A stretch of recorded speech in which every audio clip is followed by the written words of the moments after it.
నమస్కారం. విద్యార్థులు, ఉపాధ్యాయులందరికీ డిజిటల్ తరగతులకు స్వాగతం. మనం ఈరోజు 6, 7 తరగతులకు సంబంధించిన సామాన్య శాస్త్రంలోని పాఠ్యాంశాల అవగాహన కొరకు కింది తరగతులలోని పాఠ్యాంశాలలోని కీలక భావనల గురించి తెలుసుకుందాం. ఈ సెషన్లో మొక్కల గురించిన కీలక భావనలను తెలుసుకుందాం. పిల్లలు, మనము మన పరిసరాలలో మొక్కలు, చెట్లు చూస్తుంటాం కదా. భూమి మీద మనుషులు, జంతువులు ఉన్నట్లే మొక్కలు కూడా ఉన్నాయి. వీటిలో కొన్ని చిన్నవి, మరికొన్ని పెద్దవి, ఇంకా కొన్ని చాలా పెద్దవిగా ఉంటాయి. స్క్రీన్ పైన ఈ చిత్రాలను చూడండి. ఈ చిత్రంలో కనిపిస్తున్న అన్ని మొక్కలు ఒకే రకంగా ఉన్నాయా? లేవు కదా. మొక్కలు ముఖ్యంగా 3 రకాలుగా ఉంటాయి. ఈ మొక్కలను పరిశీలించండి. ఆకుపచ్చని లేత కాండాలు కలిగిన చిన్న మొక్కలను గుల్మాలు అంటారు. ఉదాహరణకు గడ్డి మొక్కలు, కొత్తిమీర, పాలకూర వంటివి.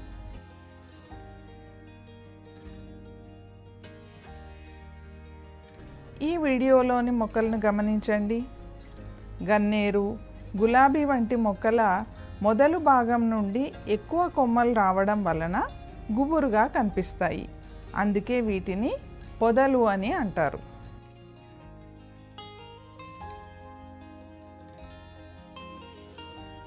ఈ చిత్రాన్ని గమనించండి. ఈ చిత్రంలోని మామిడి చెట్టు పెద్దగా విశాలంగా ఉంది కదూ. ఇలాంటి పెద్ద చెట్లను వృక్షాలు అని అంటారు.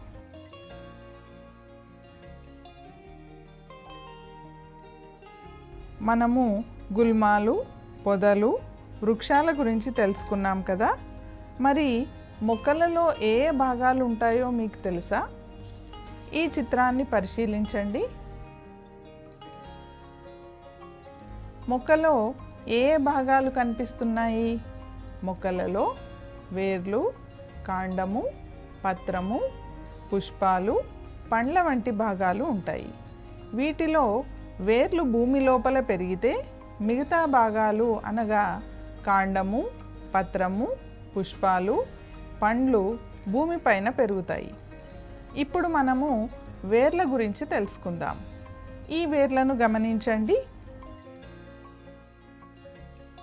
ఈ చిత్రంలోని వేర్లు ఒకే మాదిరిగా ఉన్నాయా? ఏమైనా తేడాలు కనిపిస్తున్నాయా? కొన్ని మొక్కలలో ప్రధానమైన వేరు లావుగా, మందంగా మారి సన్నని పక్క వేర్లను కలిగి ఉంటుంది.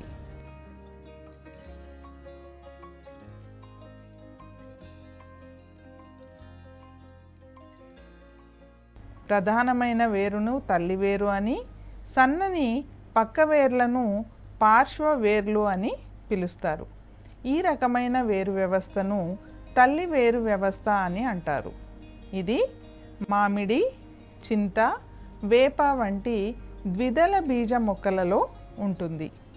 కొన్ని మొక్కలలో కాండము పీఠ భాగం నుండి సన్నని కేశాల మాదిరిగా ఉండే వేర్లు గుబురుగా వస్తాయి. ఇలాంటి వేర్లను పీచు వేరు వ్యవస్థ అని పిలుస్తారు. ఇలాంటి వేర్లు గడ్డి, వరి వంటి ఏకదళ బీజ మొక్కలలో కనిపిస్తాయి. వేర్లు నేల లోపల పెరుగుతూ మొక్కకు ఆధారాన్ని ఇస్తూ నిటారుగా ఉండడానికి తోడ్పడతాయి. వేర్లు నీటిని శోషిస్తాయి అని తెలుసుకోవడానికి ఈ ప్రయోగాన్ని చూడండి. ఈ ప్రయోగం కొరకు 2 గాజు గ్లాసులను తీసుకోవాలి. వాటిని పటంలో చూపిన విధంగా నీటితో నింపాలి. మృదువు కాండం కలిగిన 2 మొక్కలను వేర్లతో సహా తీసుకోవాలి. ఒక గ్లాసులోని నీటికి ఎరుపు రంగు సిరాచుక్కలను కలపాలి. 2వ గ్లాసుకు ఏమీ కలపవద్దు. మొక్కలను గాజు గ్లాసులో ప్రయోగంలో చూపిన విధంగా 2-3 గంటల పాటు కదల్చకుండా ఉంచాలి. తర్వాత గమనించినట్లయితే ఎరుపు రంగు సిరాచుక్కలు కలిపిన గ్లాసులోని మొక్క కాండం పైన, పత్రాలపైన ఎరుపు రంగు మచ్చల్ని గమనించవచ్చు. దీన్ని బట్టి వేర్లు నీటిని శోషిస్తాయి అని రుజువు చేయవచ్చు. వేర్లు నీటితో పాటు ఖనిజ లవణాలను గ్రహిస్తాయి. కొన్ని మొక్కలు వేర్లలో ఆహారాన్ని నిల్వ చేసుకుంటాయి. ఉదాహరణకు ఈ చిత్రాలను చూడండి. క్యారెట్, బీట్రూటు, ముల్లంగి వంటి మొక్కలు వాటి వేర్లలో ఆహారాన్ని నిల్వ చేస్తాయి. కాండం. ఇప్పుడు మనము మొక్కలో రెండవ ముఖ్య భాగమైనటువంటి కాండం గురించి తెలుసుకుందాం. నేల పై భాగాన పెరిగే మొక్క భాగాన్ని కాండము అంటారు. కాండం నుండి కొమ్మలు, పత్రాలు, పుష్పాలు, కాయల వంటి భాగాలు ఏర్పడతాయి. కాండము వేర్ల ద్వారా గ్రహించిన నీటిని మొక్క ఇతర భాగాలకు సరఫరా చేస్తుంది. ఆలుగడ్డ, పసుపు, చెరకు, అల్లం, వెల్లుల్లి వంటి మొక్కల కాండాలు ఆహారం నిల్వ చేయడం వల్ల ఉబ్బినట్లు కనిపిస్తాయి. వీటిని మనము దుంపలు అనుకుంటుంటాం, కానీ అవి నిజానికి రూపాంతరం చెందిన కాండాలు. మొక్కలో మరొక ముఖ్య భాగం పత్రం. ఆకులు ఆకుపచ్చగా ఉండడానికి కారణం దానిలోని పత్రహరితం అనే పదార్థం. పత్రాలలో పత్రపీఠం, పత్రవృంతం, పత్రదళం, ఈనెలు అనే భాగాలు ఉంటాయి. కాండంపై పత్రం అతుక్కొని ఉండే భాగాన్ని పత్రపీఠమని, కాండాన్ని పత్రదళానికి కలిపే కాడ వంటి భాగాన్ని పత్రవృంతమని, విప్పారిన వెడల్పు ఆకుపచ్చని భాగాన్ని పత్రదళమని అంటారు. పత్రదళంపై ఉన్న సన్నని రేఖల వంటి భాగాలను ఈనెలు అని అంటారు. పత్రంపై ఈనెల అమరికను ఈనెల వ్యాపనం అంటారు. ఈనెల వ్యాపనం పత్రాలలో ముఖ్యంగా రెండు రకాలుగా ఉంటుంది. అవి జాలాకార ఈనెల వ్యాపనం, సమాంతర ఈనెల వ్యాపనం. సమాంతర ఈనెల వ్యాపనంలో పత్రదళం పైన ఈనెలు సమాంతరంగా వ్యాపించి ఉంటాయి. సమాంతర ఈనెల వ్యాపనము గడ్డి, వరి వంటి ఏకదళ బీజ మొక్కలలో ఉంటుంది. సమాంతర ఈనెల వ్యాపనం ఉండడం అనేది ఏకదళ బీజాల ముఖ్య లక్షణం. ఈనెలు పత్రదళమంతా ఒక వల మాదిరిగా అమరి ఉంటే దానిని జాలాకార ఈనెల వ్యాపనం అని అంటారు. జాలాకార ఈనెల వ్యాపనము మామిడి, చింత, వేప వంటి ద్విదళ బీజ మొక్కలలో ఉంటుంది. ఈ రకమైన ఈనెల వ్యాపనం ముఖ్యంగా ద్విదళ బీజ మొక్కలలో ఉంటుంది. తల్లివేరు వ్యవస్థ కలిగిన మొక్కలలో జాలాకార ఈనెల వ్యాపనం, పీచువేరు వ్యవస్థ కలిగిన మొక్కలలో సమాంతర ఈనెల వ్యాపనం ఉంటుంది. పత్రంలో సన్నని రంధ్రాలు ఉంటాయి. వీటిని పత్ర రంధ్రాలు అంటారు. వీటిని మనము సూక్ష్మదర్శిని సహాయంతో మాత్రమే చూడగలం. ఇవి వాయు వినిమయానికి తోడ్పడతాయి. పత్రాల నుండి మొక్కలలోని అధికమైన నీరు నీటి ఆవిరి రూపంలో బయటకు వెళ్తుంది. ఈ ప్రక్రియను బాష్పోత్సేకం అని అంటారు. బాష్పోత్సేకాన్ని ఈ క్రింది ప్రయోగం ద్వారా రుజువు చేయవచ్చు. ఈ ప్రయోగం కొరకు ఎండలో పెరుగుతున్న ఒక ఆరోగ్యవంతమైన మొక్కను ఎంపిక చేయాలి. పత్రాలు కలిగిన కొమ్మను ఒక పాలిథీన్ సంచిలో బంధించి దాని మూతిని గట్టిగా దారంతో కట్టాలి. మరొక ఖాళీ పాలిథీన్ సంచిని కొమ్మ లేకుండా ఎండలో పెట్టాలి.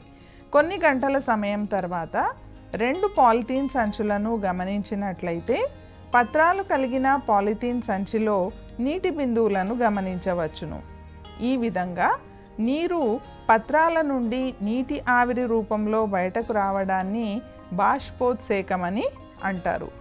ఆకుపచ్చని పత్రాలు కిరణజన్య సంయోగ క్రియ ద్వారా సూర్యరశ్మి సమక్షంలో కాంతి శక్తిని గ్రహించి ఆహారాన్ని తయారు చేసుకుంటాయి. మొక్కలు ఉత్పత్తి చేసే ఆహార పదార్థాలను ఆహారంగా తీసుకోవడం వల్ల మనకు, జంతువులకు శక్తి లభిస్తుంది.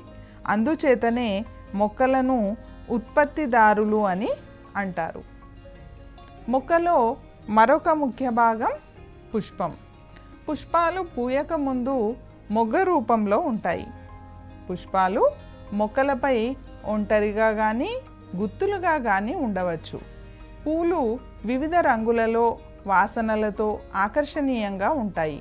పుష్పంలో అందంగా కనిపించే రెక్కల వంటి నిర్మాణాలను ఆకర్షణ పత్రాలు అని అంటారు. ఇవి కీటకాలను ఆకర్షిస్తాయి. ప్రపంచంలో అతిపెద్ద పుష్పము రఫ్లీషియా. ఇది దాదాపు 1 మీటరు వ్యాసంతో సుమారు 7 నుండి 10 కిలోల బరువుతో ఉంటుంది. పూలు కాయలుగా పండ్లుగా మారతాయి. పుష్పాల నుండి మకరందాన్ని ఆహారంగా సేకరించే క్రమంలో కీటకాలు పుప్పొడిని ఒక పుష్పం నుండి మరొక పుష్పానికి చేరవేస్తాయి. ఈ విధంగా పరాగ సంపర్కానికి సహాయపడతాయి. అండాశయము ఫలంగాను, అండాలు విత్తనాలుగాను మారతాయి. విత్తనాలు మొలకెత్తి కొత్త మొక్కలు ఏర్పడతాయి.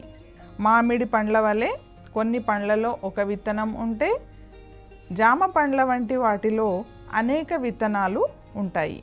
ఈ విత్తనాలు చెట్టు పరిమాణంతో సంబంధం లేకుండా ఉంటాయి. ఉదాహరణకు మర్రి చెట్టు విత్తనాలు చిన్నవిగా, కొబ్బరి విత్తనాలు పెద్దవిగా ఉంటాయి. కొన్ని విత్తనాలు పెంకుతో ఆముదం గింజ వలె, కొన్ని విత్తనాలు మెత్తగా నువ్వుల వలె ఉంటాయి.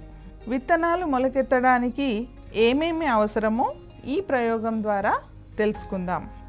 ఈ ప్రయోగం కొరకు 3 సీసాలు తీసుకోవాలి. ప్రతి సీసాలో ఒక్కొక్క దానిలో 10 పెసరగింజల చొప్పున వేయాలి. మొదటి సీసాలో గింజలు పూర్తిగా మునిగేలా నీటిని పోయాలి. రెండవ సీసాలో ఒక తడిగుడ్డను ఉంచాలి. ఈ గుడ్డను ఎల్లప్పుడూ నీటితో తడుపుతూ ఉండాలి.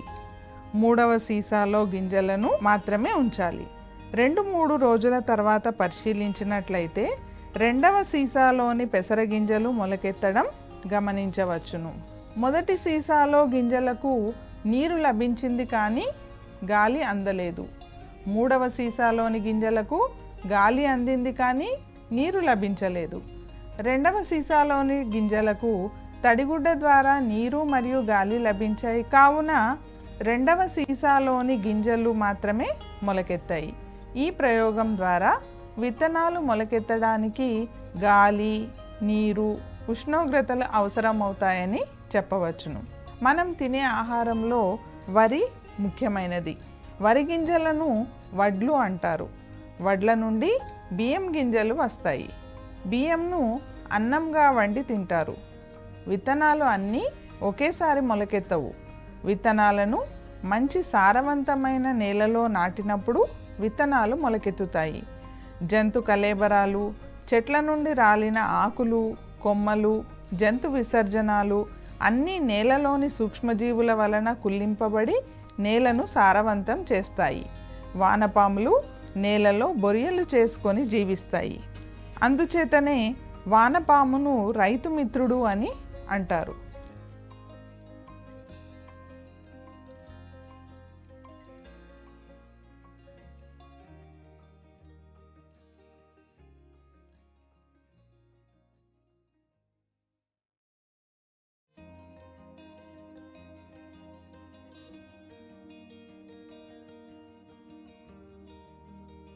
ఒక్కొక్కసారి మన చుట్టుపక్కల కొత్త మొక్కలు మొలుస్తుంటాయి. అవి అక్కడ ఎలా మొలిచాయో అని మనం ఆశ్చర్యపోతుంటాం. గింజలు గాలికి కొట్టుకుపోవడం వల్ల అవి చెట్ల నుండి దూరంగా వెళ్ళి మరో చోట పడి అక్కడ మొలకెత్తి పెరుగుతాయి. ఉదాహరణకు జిల్లేడు. కొన్ని చెట్ల విత్తనాలు నీటి ద్వారా కొట్టుకొని పోయి ఒడ్డుకు చేరుతాయి. మట్టిలో కప్పబడిపోయిన ఈ విత్తనాలు మొక్కలుగా మొలకెత్తుతాయి. ఉదాహరణ కొబ్బరి. పశువులు, మేకలు, గొర్రెలు పొలాల్లో మేతకు వెళ్ళినప్పుడు వాటి వెంట్రుకలకు కొన్ని గింజలు అంటుకొని అవి వెళ్ళే ప్రాంతాల్లో అక్కడక్కడా పడడం వల్ల కొత్త మొక్కలు వస్తాయి. ఉదాహరణకు పల్లేరు, తేలుకొండి కాయలు. కొన్ని మొక్కల కాయలు బాగా ఎండి పగలడం వలన వాటి గింజలు వెదజల్లబడతాయి. కొన్నిసార్లు పక్షులు పండ్లను ఆహారంగా తిన్నప్పుడు మెత్తని గుజ్జు వంటి భాగం తేలికగా జీర్ణమవుతుంది. లోపలి గింజకున్న పెంకు మెత్తబడుతుంది. ఈ విత్తనాలు పక్షుల రెట్టల ద్వారా వేర్వేరు ప్రాంతాలకు చేరవేయబడతాయి. ఈ విధంగా విత్తనాలు ఒక చోట నుండి మరో చోటుకు గాలి, నీరు, ఫలాలు పేలడం, జంతువులు, పక్షులు, మానవుల ద్వారా వ్యాప్తి చెందుతాయి. వివిధ రకాల మొక్కల ఉత్పత్తి కేంద్రాలను నర్సరీలు అంటారు. ఈ నర్సరీలలో రకరకాల మొక్కలను మనం చూడవచ్చు. అంటుకట్టడం, కణజాల వర్ధనం, విత్తనాలు చల్లడం వంటి పద్ధతుల ద్వారా మొక్కలను ఈ నర్సరీలలో ఉత్పత్తి చేస్తారు. ఈ నర్సరీలలో షెడ్ నెట్స్ ఏర్పాటు చేసి నియంత్రిత వాతావరణ పరిస్థితులలో మొక్కల్ని పెంచుతారు. మైదాన, ఎడారి, శీతల, తేమ ప్రాంతాలలో పెరిగే వేలాది రకాల మొక్కలు ఒకే చోట పెరగడం అనేది ఒక రకమైన జీవ వైవిధ్యం. రోజు రోజుకు పెరుగుతున్న కాలుష్యాన్ని అరికట్టడానికి మొక్కలు నాటడం అవసరం. పర్యావరణ పరిరక్షణకు నర్సరీలు ఎంతగానో తోడ్పడతాయి. ఎడారి ప్రాంతాలలో పెరిగే క్యాక్టస్ వంటి మొక్కల నుండి చిన్నపాటి కుండీలలో పెరిగే బోన్సాయి వృక్షాల వరకు ఈ నర్సరీలలో లభిస్తాయి. పెద్దవిగా పెరిగే వృక్షాలను చిన్న కుండీలలో పెంచడాన్ని బోన్సాయి, వీటినే వామన వృక్షాలు అని కూడా అంటారు. ఇది జపాన్ దేశ సాంప్రదాయ కళ. పిల్లలు, స్క్రీన్ పైన ఈ చిత్రాలను చూడండి. మొదటి చిత్రం పచ్చదనంతో నిండి ఉండి చూడముచ్చటగా ఉంది కదూ. రెండవ చిత్రంలోని పరిస్థితులు రాకుండా ఉండాలంటే మనం ఏం చేయాలి? చెట్లను నాటాలి. అడవులు భూమి మీద ఉన్న మొత్తం విస్తీర్ణంలో 1/3 అంటే 33% ఉండాలి. కానీ రాను రాను అడవుల విస్తీర్ణం తగ్గుతున్నది. మన దేశ విస్తీర్ణంలో కేవలం 21% అడవులు మాత్రమే ఉన్నాయి. అడవుల వలన మనకు అనేక ఉపయోగాలు ఉన్నాయి. అడవులు వేల కొలది జంతుజాలాలకు సహజమైన ఆవాసాలు. చెట్లు ప్రాణవాయువును విడుదల చేస్తాయి. వర్షాలు కురవడానికి అడవులు సహాయపడతాయి. భూమి కోతను అరికడతాయి. అటవీ ప్రాంతాలలో వివిధ తెగల గిరిజనులు నివసిస్తున్నారు. మనం మన అవసరాల కోసం అడవులను విచక్షణ లేకుండా నరకడం వలన జీవ వైవిధ్యం ధ్వంసమవుతున్నది. అడవుల విస్తీర్ణం తగ్గడం వలన పక్షులు, జంతువుల సంఖ్య తగ్గిపోతున్నది. వర్షాలు సరిగా కురవక భూగర్భ జలాలు ఇంకిపోతున్నాయి. నదులు ఎండిపోతున్నాయి. భూమి ఉపరితలం వేడెక్కుతున్నది. సముద్ర మట్టం పెరుగుతున్నది. మానవ కార్యకలాపాల వలన వాతావరణ కాలుష్యం పెరిగి ఆవరణ సమతుల్యత దెబ్బతింటున్నది. ఈ పరిస్థితులు ఇలాగే కొనసాగితే భూమి మీద జీవజాలం మనుగడ అంతరించిపోతుంది. ఈ పరిస్థితులను అధిగమించడానికి ప్రకృతిని పరిరక్షించాల్సిన బాధ్యత మన మీద ఉంది. అందులో భాగంగా మనము చెట్లను పెంచాలి. అటవీ సంపదను పరిరక్షించుకోవాలి. మొక్కలను నాటేటప్పుడు తీసుకోవాల్సిన జాగ్రత్తలు. మొక్కలకు బాగా ఎండ తగిలే చోట మాత్రమే వాటిని నాటాలి. మొక్కల మధ్య సరైన ఎడం ఉండేలా మొక్కలను నాటాలి. మొక్క నాటే సమయంలో మొక్క వేర్లకు గాలి తగలకుండా మట్టిని గట్టిగా తొక్కాలి. మొక్కకు అవసరమైనంత నీటిని మాత్రమే పోయాలి. నాటిన వెంటనే నీరు అధికంగా పోస్తే మొక్క చనిపోయే అవకాశం ఉంది. నర్సరీ నుండి తెచ్చిన మొక్కలు ప్లాస్టిక్ సంచులలో ఉంటాయి.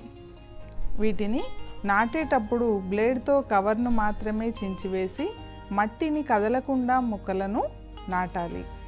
మొక్కల కోసం తవ్వే గుంతలలోని మట్టిని 2 భాగాలుగా చేసుకోవాలి. గుంతలలోని పైభాగం మట్టి సారవంతంగా ఉంటుంది. ఈ మట్టికి పశువుల ఎరువును కానీ వేపపిండిని కానీ కలిపి మొక్కలు నాటినప్పుడు మొదటగా ఆ మట్టిని గుంతలో నింపాలి. గుంత లోపలి మట్టిలో సారం అంతగా ఉండదు. మొక్కను నాటిన తర్వాత ఆ మట్టిని పైభాగంలో వేయాలి. నాటిన మొక్కల సంరక్షణ బాధ్యత కూడా మనదే. మొక్కల రక్షణ తీసుకోవాల్సిన జాగ్రత్తలు. మొక్కల రక్షణకు స్థానికంగా లభించే కలపను ఉపయోగించాలి. డాంబర్ పూసిన కలపకు చెదలు పట్టవు.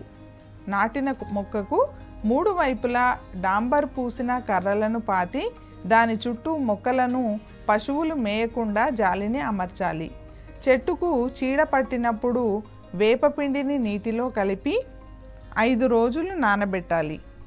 పై నీటిని మొక్కపై పిచికారీ చేయాలి లేదా చల్లాలి. మిగిలిన వేపపిండిని చెట్టు మొదలు దగ్గర వేయాలి. చెట్లకు తగినంత నీటిని అందించాలి. చెట్టుకు రోజు నీళ్లు పోయడం వీలు కానప్పుడు ఈ విధంగా చేయవచ్చు. వాడిపారేసిన 2 లీటర్ల నీళ్ళ సీసా మూతకు రంధ్రం చేసి దానిలో పత్తి కానీ బట్ట కానీ నొక్కి ఒక్కొక్క చుక్క నీరు పడేలాగా చూసుకొని ఆ బాటిల్లో నీరు నింపి చెట్టుకు ఊతంగా కట్టిన కర్రకు కట్టినట్లయితే వారం రోజుల వరకు నీరు పోయవలసిన అవసరం లేదు. పశువుల నుండి మొక్కలను కాపాడాలంటే మొక్కకు 4 వైపులా డాంబర్ పూసిన కర్రలను పాతి దాని చుట్టూ పాత సిమెంట్ బస్తాలు కానీ ఎరువుల సంచులు కానీ కట్టాలి. ఎందుకంటే ఆకుపచ్చ ఆకులు కనిపించినప్పుడు మాత్రమే పశువులు ఆ చెట్ల దగ్గరకు వస్తాయి. మన పర్యావరణాన్ని పచ్చదనంతో నింపడానికి పాఠశాలలలో కౌన్సిల్ ఫర్ గ్రీన్ రెవల్యూషన్ సంస్థతో పాటు వందే మాతరం ఫౌండేషన్, అటవీ శాఖ, నేషనల్ గ్రీన్ కోర్ వంటి సంస్థలు కృషి చేస్తున్నాయి. పెరటిలో కూరగాయలు. అధిక దిగుబడి కోసం రసాయన ఎరువులు, పురుగుల మందులు విచక్షణారహితంగా వాడడం వల్ల కూరగాయలు విషపూరితంగా మారుతున్నాయి. వీటిని ఆహారంగా తీసుకోవడం వల్ల మన ఆరోగ్యం దెబ్బతింటున్నది.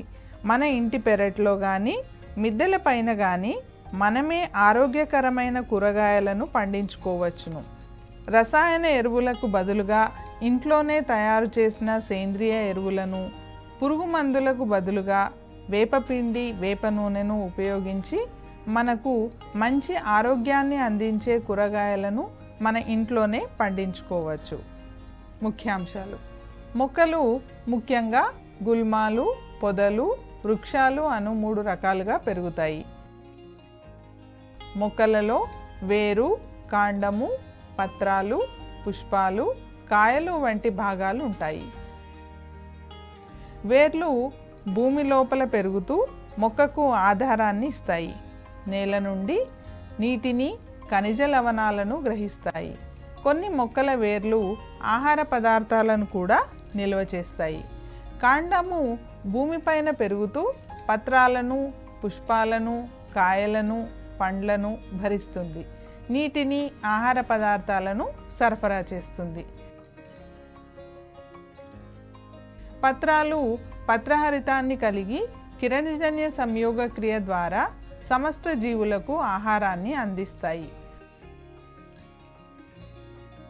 పుష్పాలు వివిధ రంగులలో మంచి వాసనను వెదజల్లుతూ ప్రత్యుత్పత్తికి తోడ్పడతాయి.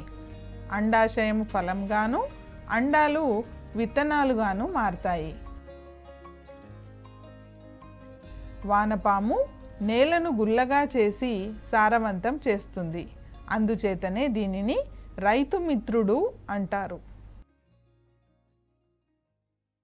విత్తనాలు ఒక చోట నుండి మరో చోటుకు గాలి, నీరు, ఫలాలు పేలడం, జంతువులు, పక్షులు, మానవుల ద్వారా వ్యాప్తి చెందుతాయి. వివిధ రకాల మొక్కల ఉత్పత్తి కేంద్రాలను నర్సరీలు అని అంటారు. అడవుల వలన మనకు అనేక ఉపయోగాలు ఉన్నాయి. మానవ కార్యకలాపాల వలన అడవుల విస్తీర్ణం క్రమంగా తగ్గి కాలుష్యం, భౌగోళిక వెచ్చదనం, వర్షాలు కురవకపోవడం మరియు జీవ వైవిధ్యానికి ఆటంకం ఏర్పడుతుంది.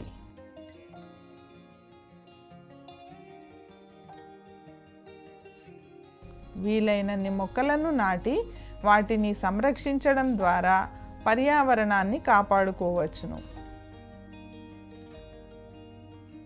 పెరటిలో కానీ మిద్దె పైన కానీ కూరగాయలను పండించడం ద్వారా మంచి ఆరోగ్యాన్ని పొందవచ్చును.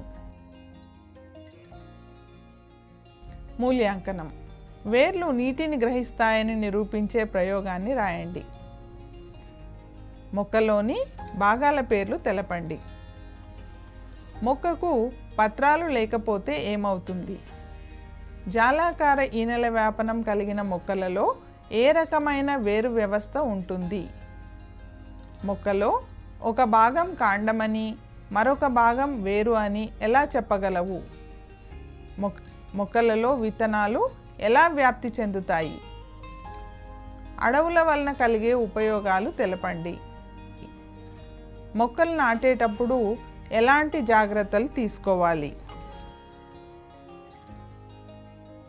వీలైనన్ని మొక్కలను నాటి పర్యావరణాన్ని పరిరక్షించుకోవడం మన బాధ్యత. పిల్లలు, మనం ఈరోజు మొక్కల గురించిన భావనలను గురించి తెలుసుకున్నాం కదా. మరి ఈ భావనలను ఈ 6-7 తరగతులలో చదివే పాఠ్యాంశాలను అర్థం చేసుకోవడానికి ఉపయోగించుకుంటారని ఆశిస్తూ మరొక రోజు మరొక అంశంతో మళ్ళీ కలుద్దాం. నమస్కారం.